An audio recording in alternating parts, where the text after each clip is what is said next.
Part 1. You will hear a woman talking on the phone to a campsite manager. First, you have some time to look at questions 1 to 5.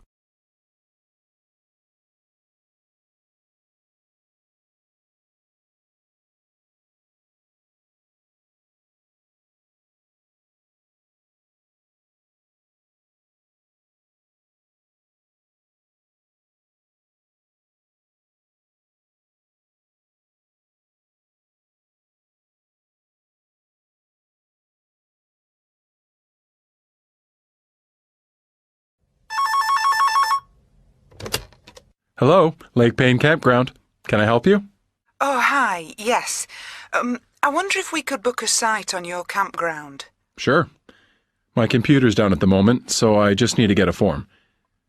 Okay. How many nights would you like to stay for? Well, ideally, we'd like to stay for 5. 5 nights. Okay. So when are you planning to arrive? Well, we'll be travelling around the area from mid-July, and we think we'll be at the lake by about the 24th. Let's see. July's a busy time. We could probably fit you in, but to be honest, if you want 5 nights, it would be better to get here a day earlier. We've got a big group coming at the end of the month. OK, the 23rd's fine. We weren't sure, so... Great. Do you just want somewhere to park and pitch a tent, or do you have an RV? An RV? Yeah. You know, a recreational vehicle? A camper van. Oh, right. Yes, we're driving a van, so... Okay, that's fine. So, what name is it, please? It's Hepworth. That's Hepworth. Okay, thanks. I've heard that name before. Well, it's quite common in England, particularly in Yorkshire. That's where we're from. I was going to ask if you were in the UK. It's a really good line, isn't it? Yes. Would this be your contact number? Yes, it's 07968 355 630. Great, thanks. Do you want my home number as well? No, that's fine. OK. We supply a number of facilities. I don't know if you're familiar with the way campgrounds work here? It would be good if you could explain. Well, you're coming in the RV, so would you like to hook up to our electricity? Oh, yes, please. You can also attach your vehicle to the water taps here. I hope it's all easy to do. Yeah, you just plug into the electricity and switch on the water. The people who hire out the RVs will explain it all. OK. And what about wastewater? Sure. You can have a site with a sewer. Or I think you guys call it a drain. That's a bit extra. Not all campgrounds have that facility, you see. Fine, we'll have it. So what's the total and... Before you hear the rest of the conversation, you have some time to look at questions 6 to 10.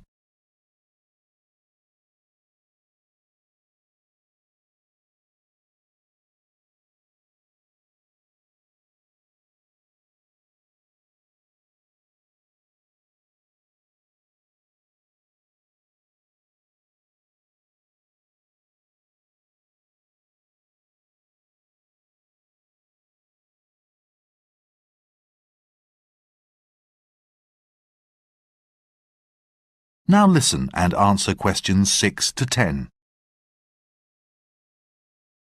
Okay, I've allocated you a site, so you need to note the code down. Right, I'll just get a pen. Most of our sites are coded using letters and numbers, EW or SEW. Uh-huh. So yours is one of the SEW ones, and it's number 47. Got that. That's the area that has all the requirements you need. Is it easy to find when you get there? What time will you be arriving? I'm not sure, but it could be quite late. Okay, so the reception could be closed. We close at 6. Oh, dear. It's okay. I'll tell you where to go. As you come into the campground entrance, you'll see our office. Mm-hmm. Drive past the front door. There's another office next to ours. That's the business office.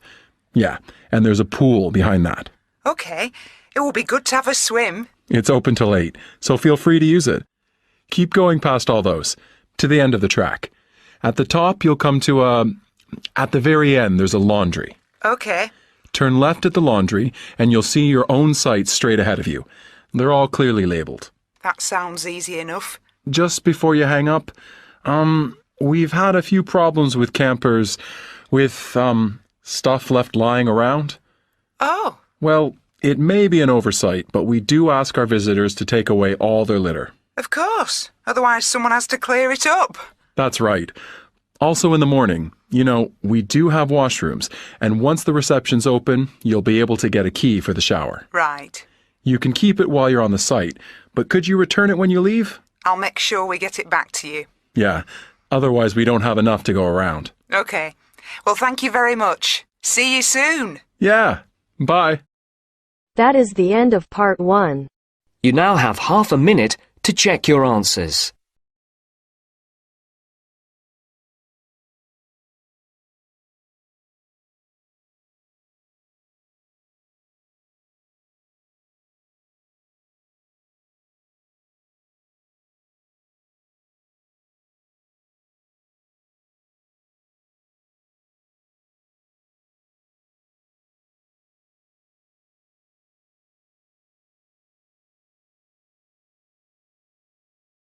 Now turns to part 2. Part 2. You will hear someone talking on the radio about colours. You now have some time to look at questions 11 to 14.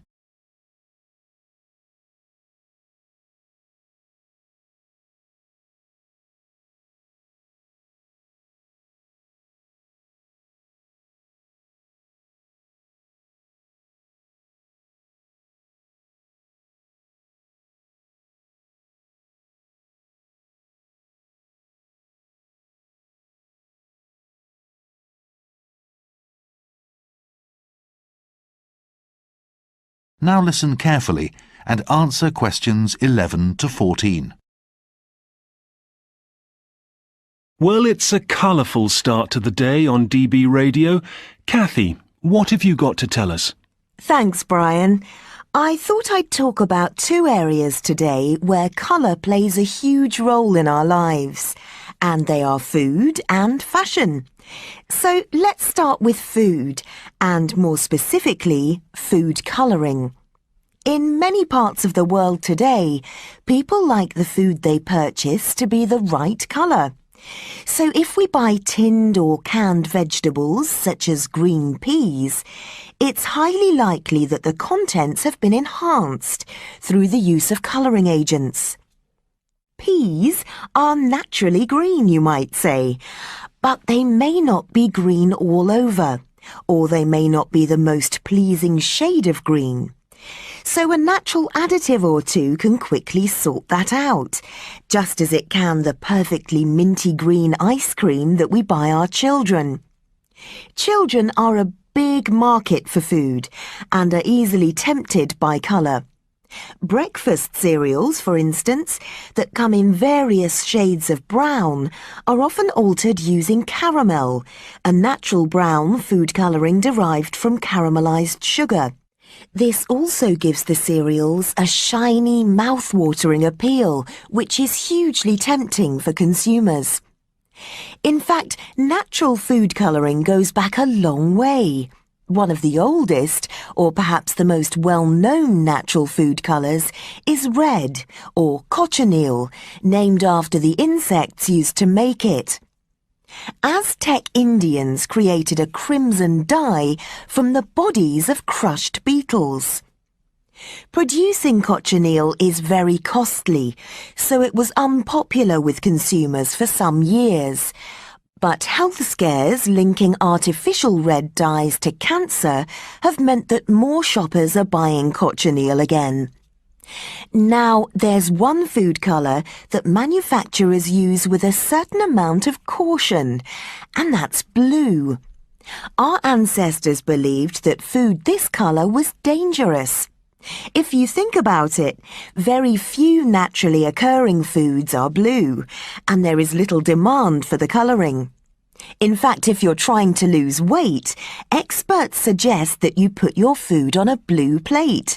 It's almost guaranteed to kill your appetite.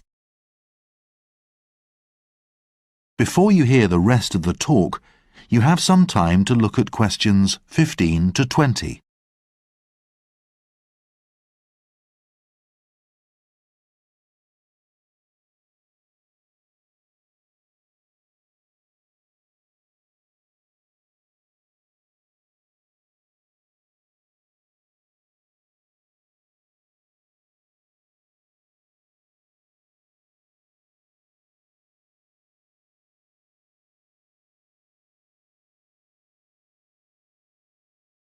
Now listen and answer questions 15 to 20.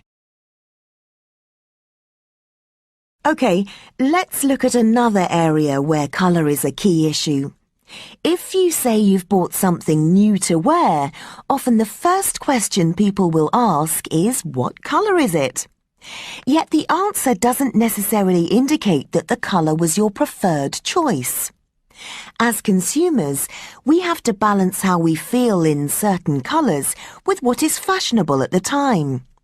You think you've suddenly developed a desire to wear orange, whereas in fact the shops are full of it and you've ended up buying an orange shirt that may or may not suit you simply because it's this season's colour. Well, the interesting thing here is that colourists, as they're called in the business, have to look ahead and say what colour models will be wearing in fashion shows several years in advance. To get this right, they have to consider how long it will take to produce the cloth dyes, they have to set up deals with suppliers, and bear in mind the constant changes in consumer taste. So what may seem to be this season's colour has actually been agreed years before. So what do we think about the colours we wear? Like everything, our tastes alter with age. In general, though, we think that black makes people look and feel thinner, while red does the opposite. White goes with everything, whereas yellow is harder to match. And nothing alters the fact that there are certain colours that we never feel comfortable wearing. And finally, whether it's food or fashion, anyone in the business field knows that it isn't enough to get a product the right colour. Even the packaging has to be carefully designed in order to maximise sales. It's no good, for instance, wrapping an item in brown paper if you want it to stand out. Much better to go for eye-catching colours, or in fact, in today's world, green has become very popular because it promotes the view that the company cares about the environment. In addition to their products, businesses also have to think about the people who come up with the ideas. If you surround your workers with drab colours, they'll come up with equally dull ideas. This isn't rocket science.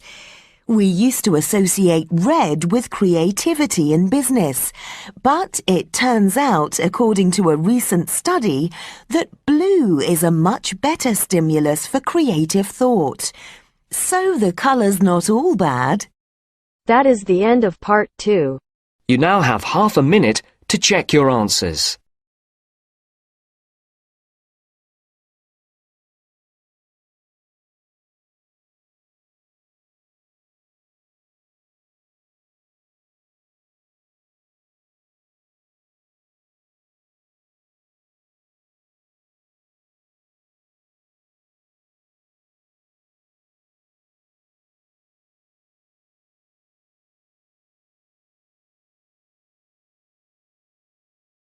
Now turns to part 3. Part 3. You will hear a tutor and 2 students discussing international student mobility. First, you have some time to look at questions 21 to 26.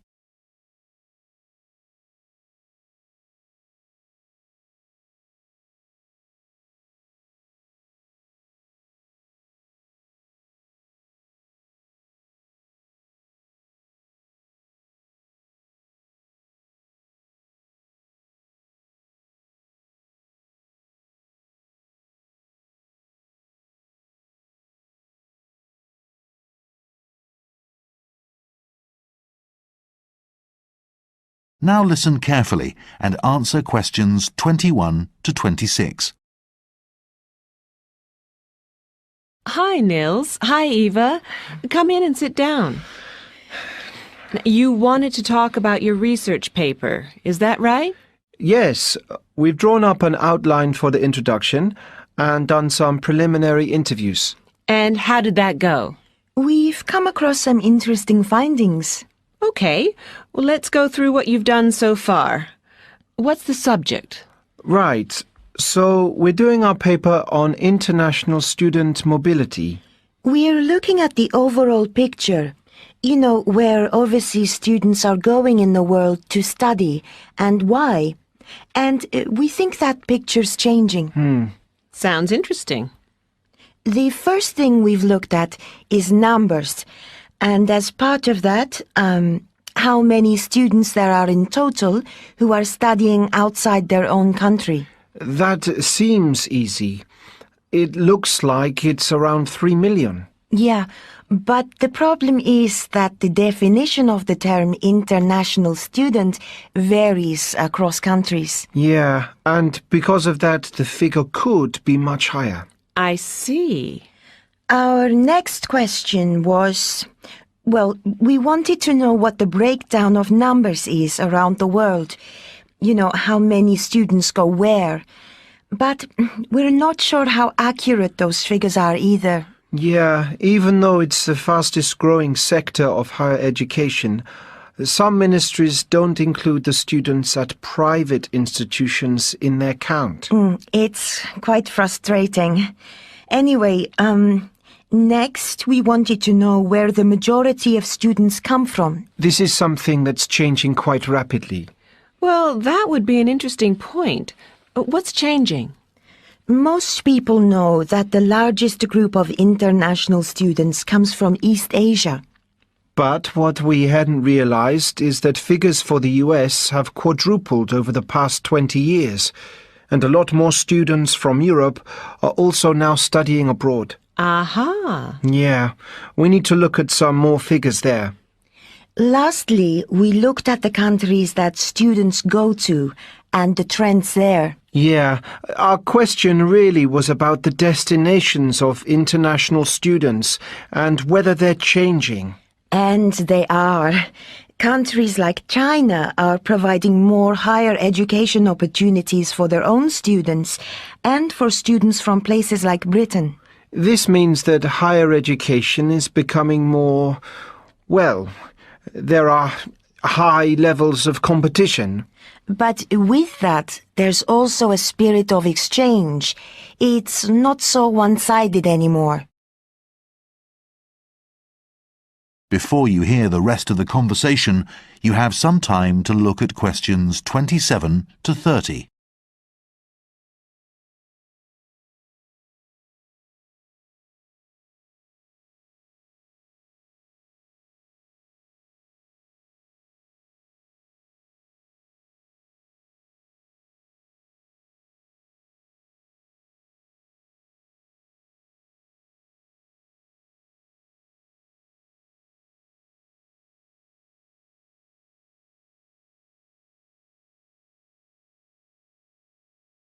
Now listen and answer questions 27 to 30. So, you said you'd done some preliminary interviews. Yes, we thought we'd start by talking to some of the international students in our city. Just to help us design the web interviews we plan to do. Okay. We wanted to find out if there are common factors that students consider to be important when they choose an overseas course. Obviously, these will vary across the international student population, but we thought some, like cost, might be significant. Surprisingly, a lot of students said they left finances to their parents, but they did want to know that their university was a good one. They said they decided about this by talking to friends at home, not by looking at how many degrees or publications the staff had. That's right. But they were interested in the degrees they were taking and whether when they finished their course they'd get a good job. Okay. What else did you ask them about? What sort of incentives they think source countries should offer students to encourage them to return home after they've graduated. A very interesting question. What did you find? Well, many said that if they chose to get another qualification, they'd stay or move to a third country to do this. Yeah, so there doesn't seem to be much point in offering scholarships to get them to return home to study. What about grants for research? Post-graduation. That was much more popular, especially if the system let them compete individually for these. And many students were keen to go home and get a job if they could be sure they'd have a good income and lifestyle. For example, they felt that the government should perhaps offer tax exemptions so that they could afford to live in a nice area.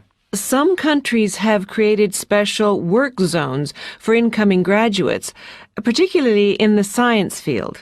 Yeah, and some of these include apartment blocks as well. But as many of the students we talked to were art students, this didn't seem to appeal to them. Okay, well, I think that's a pretty good start. Let's just... That is the end of part 3. You now have half a minute to check your answers.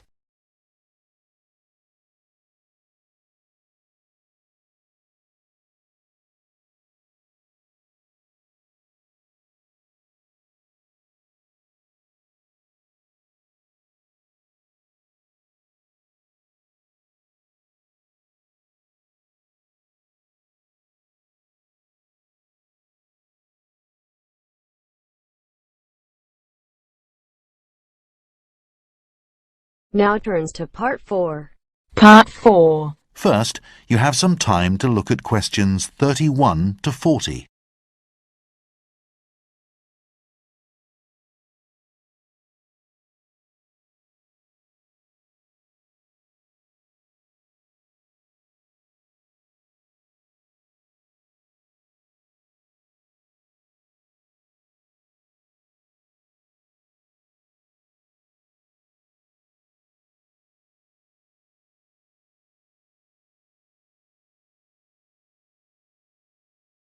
Now listen carefully and answer questions 31 to 40.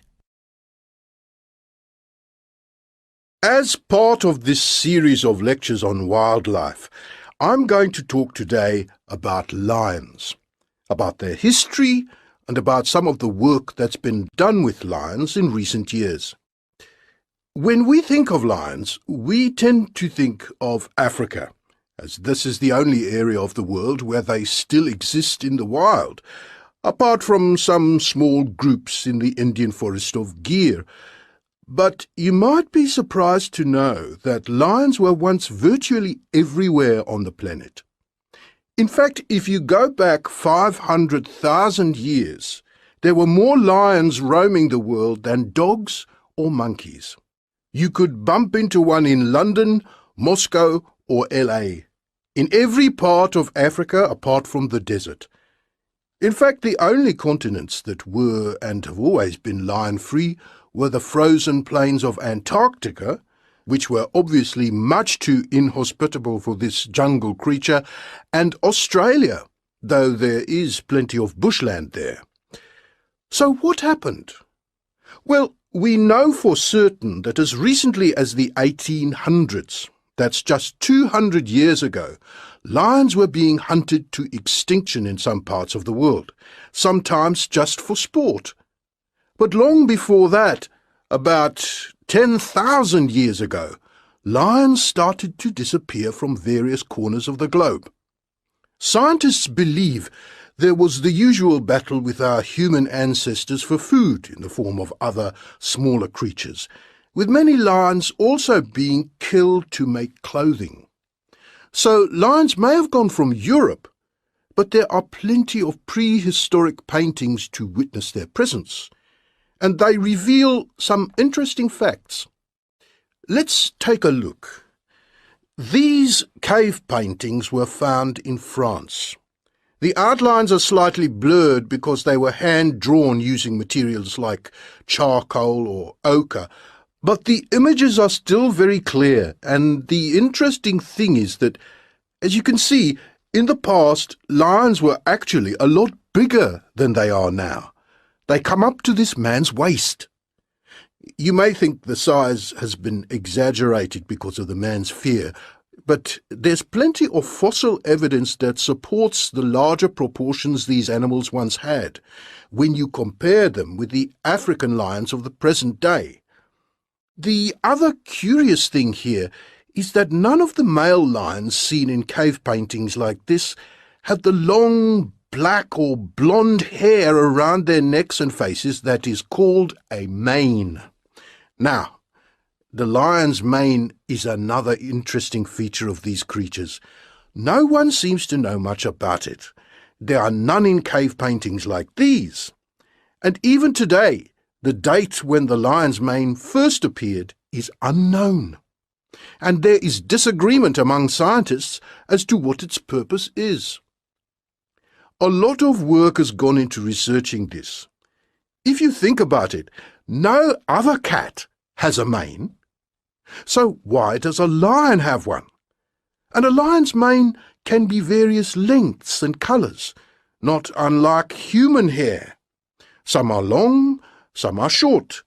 They can be black, brown or blonde, and they can be in good or bad condition. What scientists do know is that when lions fight, they tend to go for each other's necks.